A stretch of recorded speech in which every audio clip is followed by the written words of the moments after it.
का एक स्मरण का सुख है महाराज।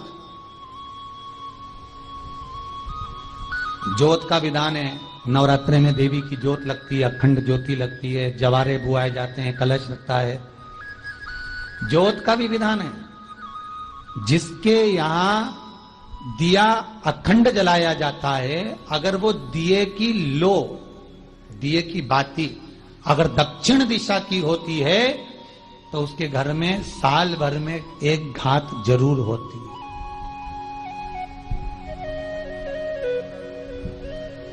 जो दिया अखंड जलता है उसकी बाती का मुख दक्षिण का नहीं होना चाहिए।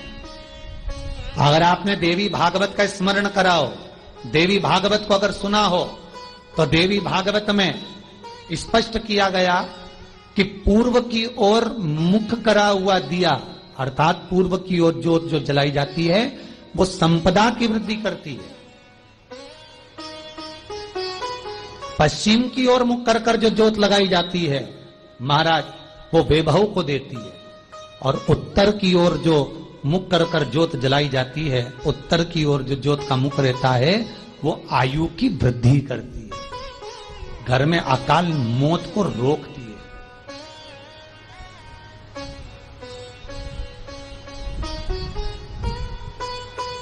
नवरात्रे का जो भाव तत्व है उसको भी अच्छे से समझ लेना। दक्षिण की ओर ज्योत ना लगाएं। अगर आपको लगाना है पूरब की लगाएं, पश्चिम की लगाएं या उत्तर की लगाएं। और जितने दिन महारानी जगदम्बा जगतधात्री दुर्गा भवानी, अब की बार माताजी घोड़े पर आई है। हर बार देवी बदल बदल के आती है, इस बार जो नवरात्रे आए वो घोड़े के आए। तो घोड़े पर जो देवी जी आती है वो समृद्धि को देने वाली आती है, लक्ष्मी की वृद्धि करने वाली आती है। जैसी घोड़े की रफ्तार होती है उस रफ्तार से लक्ष्मी घर में आती है। तो ये मत सोचना कि कोरोना महामारी ने हमको नीचे गिरा दिया या कोरोना महामारी ने रोक दिया, कमाई के स्रोत रोक दिए, धन रोक दिया। चिंता मत करना। मेरी मां जगत जननी दुर्गा भवानी अब की बार घोड़े पर आई है। साल भर में इतना धन दे देगी कि आपने पीछे के 4 साल में नहीं कमाया होगा, इतनी मेरी मां भंडार भर देगी। ये घोड़े पर आई है, कोई साधारण नहीं हो सकता। देवी भागवत में स्पष्ट किया गया, जब जगदम्बा मगर पर आती है उसका भाव अलग है, और जगदम्बा जब हाथी पर आती है उसका भाव अलग है, और जगदम्बा जब घोड़े पर आती है तो जगत को समृद्धिवान बना देती है, वैभव में कमी नहीं आती। अभी भले दुनिया के लोग अभी रोते हैं कि पैसा नहीं आ रहा, कोरोना महामारी ने सब तोड़ दिया, रोक दिया, पर चिंता ना करना।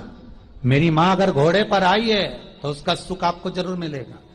एक जरा सी मिट्टी की दुकान भी अगर आप खोल कर बैठेंगे तो चांदी और सोना के बराबर कमाएंगे, इतना धन देगी वो मां। साधारण नहीं है मेरी माता। तात्विक सुख का आनंद देने वाली, लाभ तत्व प्रदान करने।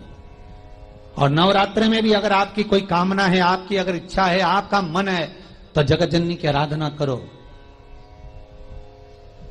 पति और पत्नी में अगर क्लेश है तो जगदम्बा के मंदिर में मक्खन चढ़ाओ, प्रेम बढ़ जाएगा। आपको लगता है कि पति कोई अन्य स्त्री से लगा हुआ है या परिवार टूट रहा है, तलाक तक पहुंच गया है, तो माता के मंदिर में आप ध्वजा लगवाइए, उस ध्वजा पर मक्खन लगाकर लगवाइए, आपको लाभ मिलेगा। महाराज, यदि आपको लगता है कि बच्चे बहुत ज्यादा अपशब्द बोल रहे हैं, मुंह चला रहे हैं और प्रेम नहीं रख रहे, तो माता के मंदिर में लाल पुष्प, लाल चंदन और लाल चूड़ी मां को समर्पित करिए, प्रेम बढ़ेगा।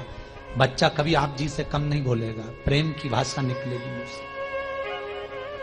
मां जगत जननी की आराधना, जगदम्बा की उपासना। नवरात्रे में 9 दिन में से कोई एक दिन ऐसा ले लो जिस दिन कन्याओं का भोजन कराओ, साथ में उनको लाल चुनरी ओढ़ाओ या कोई लाल वस्त्र, लाल पूजन की सामग्री उनको दो, सुख मिलेगा, आनंद आएगा। क्यों बोते हैं? तो उसको बोने का कारण क्या है? केवल कोई कहे कि हम ठाकुर जी को भजते हैं, भगवान कृष्ण को भजते हैं, कोई कहे हम तिरुपति बालाजी को, नारायण को भजते हैं, कोई कहता है कि हम हरि विठल को, पांडुरंगा को भजते हैं। हमारे यहाँ हाँ हम इनको भजते हैं तो जवारे नहीं बोते, ना ना, पुष्टि मार्गी है, ठाकुर जी की सेवा करने वाला है, उसके यहाँ भी ये 9 दिन जवारे बोए जाते हैं। रामानुज संप्रदाय से जुड़ा हुआ है, नारायण की पूजन कर रहा है, उसके घर में भी जवारे बोए जाते हैं। पांडुरंगा हरि विठ्ठल की उपासना कर रहा है, उसके घर में भी जवारे बोए जाते हैं। जवारे का महत्व हमारे यहाँ शास्त्र कहता है। क्या महत्व है उसका, क्या फल है उसका? महाराज, जब देवी माता ने दुर्गा भवानी को पंचायत में बुलाया गया, शिव पंचायत में मां दुर्गा बैठी हुई है, और शिव पंचायत में जब दुर्गा भवानी बैठी, उपद्रवियों ने उपद्रव मचाया, अहंकारियों ने अहंकार मचाया, असुरों ने, राक्षसों ने हाहाकार मचाना प्रारंभ करा। तब उस समय पर देवाधिदेव महादेव माता पार्वती को देखकर, दुर्गा भवानी को देखकर मुस्कुरा रहे थे। केवल शिव मुस्कुरा रहे हैं, पार्वती को देखकर, दुर्गा भवानी को देखकर, मां जगत जननी को देखकर केवल मुस्कुरा रहे हैं। तब देवता सूर्य नारायण ने भगवान शिव जी को देखकर हाथ जोड़कर प्रार्थना करी। भास्कर देव बोले, सूर्य नारायण बोले, बाबा मेरे मन के संशय को मिटा दीजिए। शिव जी ने पूछा क्या काम है, बोलो क्या चाहते हो? शंकर भगवान से सूर्य देव भास्कर देव कहते हैं, प्रभु आपके मुस्कुराने का कारण क्या?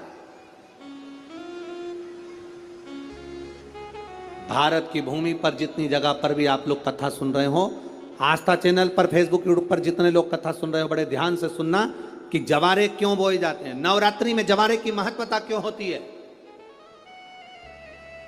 क्यों बोया जाता है, मिट्टी में गेहूं डालकर क्यों उत्पन्न किया जाता है, उसकी महत्वता क्या है?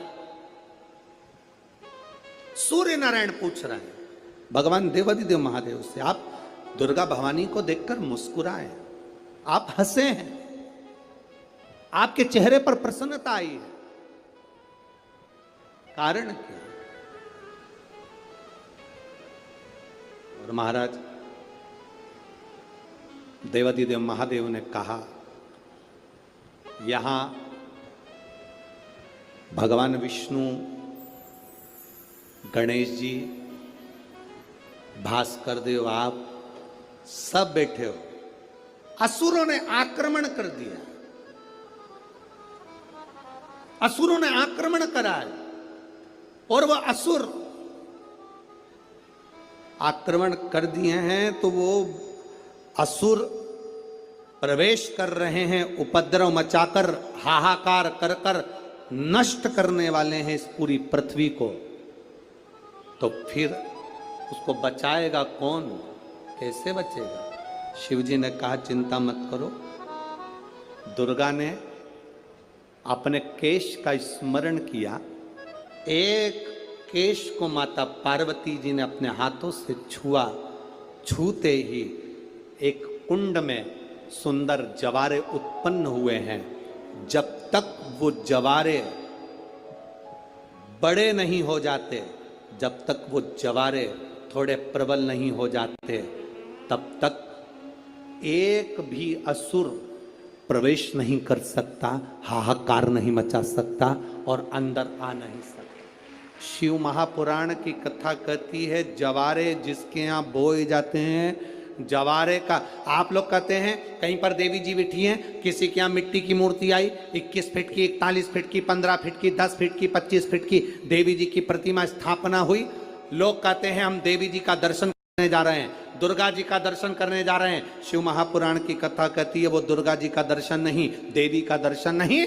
नवरात्रे में जहां जवारे बोए जाते हैं वहां मात्र आप पांव रखते हैं तो अपने घर में से क्लेश दूर हट जाता है, अहंकार दूर हट जाता है, अभिमतता दूर हट जाती है, तकलीफें दूर हट जाती है। जिसके घर में जवारे बोए जाते हैं वहां से अहंकार, काम, लोभ, आसक्ति, वासना, तृष्णा और दुख, तकलीफें दूर हट जाती है। तो जवारे का मूल का तत्व आनंद, सुख। महाराज उसको समझने वाला समझ सकता है। या चैत्र नवरात्रे में, शरदीय नवरात्रे में, आषाढ़ी नवरात्रे में आधिकाधिक पौष नवरात्रि में हम जगत जननी जगदम्बा की जब स्थापना करते हैं, या हम नूतन घर का प्रवेश करते हैं, या गणेश जी की स्थापना करते हैं, या कोई दुकान को प्रवेश करते हैं, या कोई शुभ कार्य करने के लिए अग्रण्य होते हैं, तो हम कलश की स्थापना क्यों करते हैं? आज शिव महापुराण में शुरुआत में अपन शिव और पार्वती की यही संवाद को लेकर चलते हैं।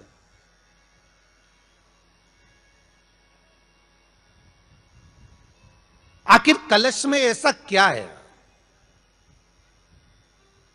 कलश के अंदर आखिर ऐसा क्या विराजमान है कि 33 कोटि देवता उस कलश के अंदर आकर बैठ जाते हैं महाराज?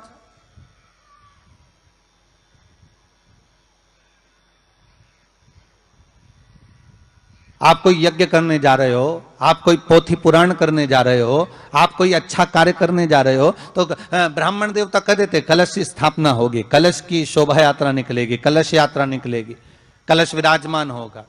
और आज हर की पौड़ी पर, प्रयागराज में, या उज्जैनी में, नासिक में जो बड़े बड़े कुंभ के मेले होते, कुंभ का मतलब भी तो कलश से होता, उसकी महत्वता क्यों है?